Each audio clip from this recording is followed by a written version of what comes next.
श्री शिवाय नमस्तुभ्यम महाराज। जैसा कि आप सभी जानते हैं कि मकर संक्रांति का पर्व कुछ ही दिनों में आने वाला है और महाराज हर साल की तरह इस साल भी एक प्रश्न बहुत तेजी से फैल रहा है। कोई कह रहा है कि मकर संक्रांति 14 जनवरी को है तो कोई 15 जनवरी बता रहा है। ऐसे में महाराज आम श्रद्धालु पूरी तरह असमंजस में पड़ जाते हैं कि आखिर हम किस दिन मकर संक्रांति का पर्व मनाएं, किस दिन स्नान दान करें और किस दिन खिचड़ी बनाएं। इसी के साथ महाराज इस साल मकर संक्रांति के साथ साथ एकादशी की तिथि भी पड़ रही है। अब आप सोचेंगे कि एकादशी आने से मकर संक्रांति पर क्या फर्क पड़ेगा, तो महाराज आप सभी जानते ही हैं कि मकर संक्रांति के दिन विशेष रूप से खिचड़ी का ही दान किया जाता है और खिचड़ी जो है ये कच्चे चावल और कच्चे मूंग की दाल से बनाई जाती है और इसी खिचड़ी का दान किया जाता है। लेकिन महाराज इसी दिन साल की पहली षट्तिला एकादशी भी पड़ रही है, इसीलिए भक्तों के मन में यह प्रश्न भी आ रहा है कि इस साल खिचड़ी का दान न करें तो फिर क्या दान करें जिससे कि हमें पूर्ण फल प्राप्त हो। तो महाराज मकर संक्रांति का सीधा संबंध सूर्य से है। मकर संक्रांति उस दिन मनाई जाती है जिस दिन सूर्य देव धनु राशि से निकलकर मकर राशि में प्रवेश करते हैं। इसी को सूर्य का उत्तरायण होना भी कहा जाता है। अब महाराज इसे ध्यान से समझिए कि उत्तरायण का अर्थ केवल दिशा परिवर्तन नहीं है, इसका अर्थ है कि सूर्य की किरणें अब धीरे धीरे पृथ्वी पर सीधी पड़ने लगती हैं, ठंड कम होने लगती है, दिन बड़े होने लगते हैं और जीवन में सकारात्मक ऊर्जा का संचार होने लगता है। यही कारण है कि हमारे शास्त्रों में उत्तरायण को देवताओं का दिन कहा गया है। और महाराज इस वर्ष सूर्य देव 14 जनवरी 2026 बुधवार के दिन ही मकर राशि में प्रवेश कर रहे हैं। यह प्रवेश दोपहर के समय लगभग 3 बजे के आसपास हो रहा है। शास्त्रों के अनुसार चाहे सूर्य का प्रवेश सुबह हो, दोपहर हो या शाम को, जिस कैलेंडर तिथि में सूर्य का मकर में प्रवेश होता है उसी दिन मकर संक्रांति मनाई जाती है। इसी कारण महाराज इस वर्ष मकर संक्रांति पूरे भारत में 14 जनवरी 2026 को ही मनाई जाएगी। इसीलिए महाराज 15 जनवरी को मकर संक्रांति मानना शास्त्रीय रूप से उचित नहीं है। तो महाराज अब यहां तक तो बात बिल्कुल स्पष्ट हो गई कि मकर संक्रांति 14 जनवरी बुधवार को ही है, लेकिन यहीं से शुरू होती है इस वर्ष की सबसे बड़ी उलझन। क्योंकि महाराज इसी 14 जनवरी को पौष मास की षट्तिला एकादशी भी पड़ रही है और जैसे ही एकादशी का नाम आता है तो प्रत्येक श्रद्धालु के मन में तुरंत ये नियम याद आता है कि एकादशी के दिन अन्न विशेष रूप से चावल वर्जित होता है। अब महाराज मकर संक्रांति और खिचड़ी का नाम एक दूसरे के बिना अधूरा है, क्योंकि सदियों से परंपरा चली आ रही है कि इस दिन कच्चे चावल और मूंग की दाल मिलाकर खिचड़ी का दान किया जाता है। कहीं कहीं खिचड़ी पकाकर दान की जाती है और घर में भी प्रसाद रूप में ग्रहण की जाती है। लेकिन महाराज जब एक ही दिन एकादशी भी हो और मकर संक्रांति भी, तब आप सभी का भ्रमित होना स्वाभाविक है। इसीलिए महाराज मन में प्रश्न उठता है कि अगर खिचड़ी में चावल है और एकादशी में चावल वर्जित है तो फिर इस बार दान कैसे किया जाए? क्या मकर संक्रांति का दान अधूरा रह जाएगा? क्या खिचड़ी का दान न करने से पुण्य कम हो जाएगा? तो महाराज यही सारे प्रश्न आज लाखों भक्तों के मन में चल रहे हैं। इसीलिए इस वीडियो का उद्देश्य केवल जानकारी देना नहीं बल्कि भ्रम को दूर करना और धर्म का सही मार्ग दिखाना है। तो महाराज एकादशी का नियम बहुत स्पष्ट है कि इस दिन चावल को खाना या पकाना और दान करना सख्त मना होता है। इसलिए भक्तों इस वर्ष 14 जनवरी को मकर संक्रांति होने के बावजूद खिचड़ी का दान उस दिन करना उचित नहीं माना जाएगा। अब महाराज यहीं पर बहुत लोग निराश हो जाते हैं। उन्हें लगता है कि अगर खिचड़ी का दान नहीं हुआ तो मकर संक्रांति अधूरी रह गई। लेकिन महाराज यह सोच अधूरी है, क्योंकि मकर संक्रांति केवल खिचड़ी का पर्व नहीं है, यह दान, पुण्य, सेवा और त्याग का पर्व है। और दान का वास्तविक भाव वस्तु में नहीं भावना में छिपा होता है। तो महाराज षट्तिला एकादशी को साधारण एकादशी समझना बहुत बड़ी भूल होगी। ये वर्ष की पहली एकादशी होती है और इसका महत्व अन्य एकादशियों से भी अधिक माना गया है। शास्त्रों में बताया गया है कि इस एकादशी का नाम ही तिल के ऊपर रखा गया है, क्योंकि इस दिन तिल का दान, तिल का सेवन और तिल से संबंधित कार्य विशेष फल देने वाले माने गए हैं। इसीलिए महाराज अब जरा ध्यान से समझिए। एक और मकर संक्रांति जिसमें तिल और गुड़ का विशेष महत्व है, दूसरी ओर षट्तिला एकादशी जिसमें तिल को मोक्षदायक बताया गया है। और जब दो ऐसे पर्व एक साथ आते हैं जिनका केंद्र बिंदु तिल हो, तो यह कोई संयोग नहीं बल्कि एक दिव्य संकेत होता है। यह संकेत हमें बताता है कि इस वर्ष मकर संक्रांति पर तिल दान का महत्व कई गुना बढ़ गया है। अब महाराज, बहुत से लोग ये भी पूछते हैं कि खिचड़ी का दान क्यों इतना महत्वपूर्ण माना गया है। तो इसका उत्तर यह है कि खिचड़ी में चावल और दाल दोनों होते हैं जो अन्न का पूर्ण रूप माने जाते हैं। अन्नदान को सभी दानों में श्रेष्ठ बताया गया है। इसी कारण मकर संक्रांति पर खिचड़ी का दान सबसे बड़ा पुण्य माना गया। लेकिन महाराज, जब शास्त्र स्वयं एकादशी के दिन चावल दान को वर्जित कर रहे हैं, तो धर्म हमें यह भी सिखाता है कि विकल्प भी धर्म का ही भाग होता है। इसीलिए शास्त्र कहते हैं कि यदि किसी कारणवश मुख्य दान न किया जा सके तो उसी भाव से किया गया वैकल्पिक दान भी उतना ही फल देता है। और महाराज, यही कारण है कि इस वर्ष मकर संक्रांति पर काले तिल और गुड़ का दान खिचड़ी दान के समान ही नहीं बल्कि कई गुना अधिक फलदायक बताया गया है, क्योंकि तिल को शास्त्रों में पाप नाशक कहा गया है। कहा जाता है कि तिल में भगवान विष्णु का वास होता है और गुड़ में माता लक्ष्मी की कृपा मानी जाती है।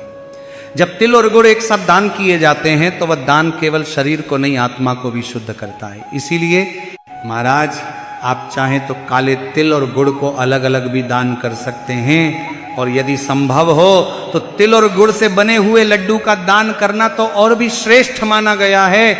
अब महाराज, यहाँ एक बात बहुत जरूरी है। कुछ लोग सोचते हैं कि अगर हमने 14 जनवरी को खिचड़ी का दान नहीं किया तो 15 जनवरी को कर लें ताकि मन को संतोष मिल जाए। तो भक्तों, शास्त्रीय रूप से देखें तो 15 जनवरी को खिचड़ी का दान किया जा सकता है, उसमें भी कोई दोष नहीं है। लेकिन मकर संक्रांति का विशेष पुण्य काल 14 जनवरी को ही होता है। इसलिए यदि आपको पूर्ण फल चाहिए तो 14 जनवरी को ही तिल गुड़ का दान करना सर्वोत्तम रहेगा। अब महाराज, ये भी समझना जरूरी है कि दान केवल वस्तु देने का नाम नहीं है। दान का अर्थ है अपने भीतर के अहंकार, संग्रह और लोभ का त्याग। अगर कोई व्यक्ति सच्चे मन से तिल गुड़ का छोटा सा दान भी करता है तो वो उस व्यक्ति से श्रेष्ठ माना गया है जो दिखावे के लिए बड़ा दान करता है। तो महाराज, अब तक हमने यह समझ लिया कि इस वर्ष मकर संक्रांति और षट्तिला एकादशी एक साथ पड़ने से खिचड़ी का दान संभव नहीं है, लेकिन तिल और गुड़ के दान से भी आपको कई गुना अधिक पुण्य फलों की प्राप्ति होगी। अब महाराज, हमारे शास्त्र कहते हैं कि दान का मूल्य वस्तु से नहीं, भाव से तय होता है। अगर कोई व्यक्ति बहुत साधारण वस्तु भी पूरे श्रद्धा भाव से दान करता है तो उसका फल उस व्यक्ति से कहीं अधिक होता है जो महंगी वस्तुओं का दान केवल दिखावे के लिए करता है। क्योंकि मकर संक्रांति का समय विशेष रूप से सेवा और करुणा का समय माना गया है। ये वही समय है जब ठंड अपने चरम पर होती है और गरीब, असहाय, वृद्ध और सड़क किनारे रहने वाले लोग इस ठंड को सबसे अधिक सहते हैं। ऐसे में महाराज, अगर किसी को गर्म कपड़े या कंबल का दान किया जाए तो वह दान केवल शरीर को गर्मी नहीं देता बल्कि दान करने वाले के हृदय को भी करुणा से भर देता है। इसीलिए महाराज, शास्त्रों में बताया गया है कि शीत ऋतु में किया गया वस्त्र दान विशेषकर मकर संक्रांति के दिन अक्षय पुण्य प्रदान करता है। अक्षय का अर्थ है जिसका फल कभी समाप्त न हो। अब महाराज, कई लोग सोचते हैं कि हमने तिल गुड़ का दान कर दिया, अब और कुछ करने की आवश्यकता नहीं। लेकिन यदि आपकी क्षमता है तो मकर संक्रांति के दिन एक से अधिक प्रकार का दान करना अत्यंत शुभ माना गया है। जैसे तिल गुड़ के साथ कंबल, शॉल या गर्म कपड़े का दान भी आप कर सकते हैं। अब महाराज, यहाँ एक बहुत महत्वपूर्ण प्रश्न आता है कि दान किससे दिया जाए। बहुत से लोग इस विषय में भी उलझन में रहते हैं। कोई कहता है कि केवल ब्राह्मण को ही दान देना चाहिए, कोई कहता है कि साधु संत को दिया जाए, तो कोई कहता है कि जरूरतमंद को देना ही सबसे श्रेष्ठ है। तो महाराज, शास्त्रों का उत्तर बहुत सरल है। जहां वास्तविक आवश्यकता हो वही दान के पात्र है। अगर कोई व्यक्ति सच में ठंड से कांप रहा है, भूखा है, असहाय है, तो उसे दिया गया दान सीधे ईश्वर तक पहुंचता है। महाराज, स्वयं भगवान श्री कृष्ण ने गीता में कहा है कि जो मेरी बनाई हुई सृष्टि की सेवा करता है वही वास्तव में मेरी पूजा करता है। इसलिए आप तिल गुड़ का दान किसी गरीब व्यक्ति को दें, कंबल किसी जरूरतमंद को दें, या मंदिर जाकर पंडित जी को दक्षिणा दें, तीनों ही प्रकार का दान पुण्यदायक है। महाराज, अब बात करते हैं दक्षिणा की। अक्सर लोग दान में केवल वस्तु दे देते हैं और दक्षिणा देना भूल जाते हैं, लेकिन शास्त्र कहते हैं कि कोई भी दान बिना दक्षिणा के अधूरा माना जाता है।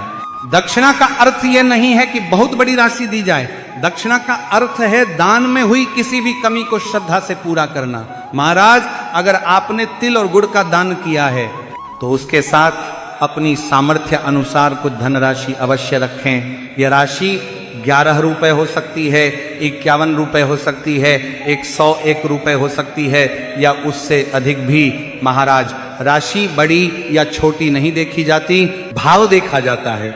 दक्षिणा देने से दान में पूर्णता आती है। कहा जाता है कि दक्षिणा के बिना किया गया दान रास्ते में ही रुक जाता है, और दक्षिणा के साथ किया गया दान सीधे पुण्य लोक में पहुंचता है। इसीलिए महाराज, मकर संक्रांति के दिन किया गया दान पूरे वर्ष का प्रभाव देता है। इस दिन दान किया गया एक छोटा सा कार्य भी पूरे साल शुभ फल प्रदान करता है। इसीलिए हमारे पूर्वज कहते थे कि चाहे सामर्थ्य कम हो, लेकिन मकर संक्रांति के दिन खाली हाथ मत रहो। इस दिन दिया गया दान हमें केवल भौतिक सुख नहीं देता, बल्कि हमारे जीवन में शांति, संतुलन और सकारात्मकता भी लाता है। अब महाराज, यहां एक और प्रश्न उठता है कि अगर कोई व्यक्ति किसी कारणवश 14 जनवरी को दान न कर पाए, अगर कोई बीमारी, यात्रा या पारिवारिक परिस्थिति के कारण दान से वंचित रह जाए, तो क्या उसका मकर संक्रांति का पुण्य समाप्त हो जाता है? तो शास्त्र इसका उत्तर भी बहुत करुणा के साथ देते हैं। कहा गया है कि भाव से किया गया मानसिक दान भी फल देता है। इसीलिए यदि आप 14 जनवरी को मन ही मन यह संकल्प लें कि हे भगवान, आज मैं अपनी सामर्थ्य अनुसार दान करना चाहता हूं, पर परिस्थिति के कारण संभव नहीं है, तो मेरी भावना को स्वीकार कीजिए, तो ऐसा संकल्प भी व्यर्थ नहीं जाता। क्योंकि महाराज, धर्म इतना कठोर नहीं है कि वह परिस्थिति न समझे। ईश्वर भावना देखते हैं, साधन नहीं। अब बात करते हैं 15 जनवरी की। बहुत से लोग ये पूछते हैं कि क्या 15 जनवरी को खिचड़ी का दान किया जा सकता है? तो महाराज, शास्त्रीय दृष्टि से उत्तर यह है कि हाँ, 15 जनवरी को खिचड़ी का दान किया जा सकता है। उसमें कोई दोष नहीं है, क्योंकि उस दिन एकादशी नहीं है। लेकिन यह समझना जरूरी है कि 15 जनवरी को किया गया खिचड़ी दान मकर संक्रांति विशेष पुण्य नहीं देगा, बल्कि वह सामान्य अन्नदान के पुण्य में ही गिना जाएगा। इसीलिए यदि कोई व्यक्ति ये सोचकर 15 जनवरी को खिचड़ी दान करता है कि मैंने मकर संक्रांति का दान कर लिया, तो यह सोच शास्त्र सम्मत नहीं है। मकर संक्रांति का विशेष पुण्य काल 14 जनवरी को ही है, और इस वर्ष उस पुण्य काल में तिल गुड़ वस्त्र कंबल और सेवा का दान ही श्रेष्ठ माना गया है। महाराज, अब कुछ सावधानियां भी जान लेना बहुत आवश्यक है। दान करते समय कभी भी अहंकार न रखें। दान देते समय किसी को नीचा न दिखाएं। दान देकर उसका प्रचार न करें। शास्त्र कहते हैं कि जो दान दिखावे के लिए किया जाता है वह पुण्य नहीं, केवल समाज की प्रशंसा देता है। इसीलिए दान हमेशा दाएं हाथ से करें और मन शांत रखें। दान देते समय मन में किसी प्रकार की खिन्नता या मजबूरी का भाव न हो।